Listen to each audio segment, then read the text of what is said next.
Hi everyone, welcome back to Make Gaming Easy. In this video, I'll show you some quick and easy steps on how to install a football game on desktop PC. So without any further ado, let's get started. First, open any one browser on your desktop. Next, search Steam from here. Tap on the first link that appears from the result. After that, tap on Install Steam button from the top right corner. Again, tap on Install Steam button.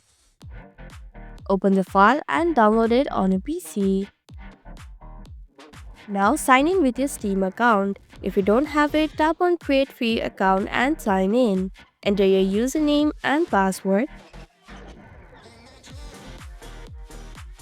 Enter the code that has been sent to your email.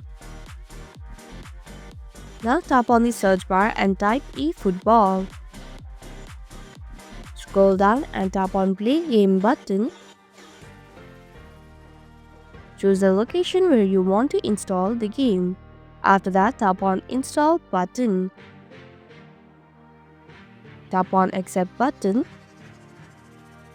After eFootball has been installed, you will be able to play on your PC. And that's how you can install eFootball game on desktop PC.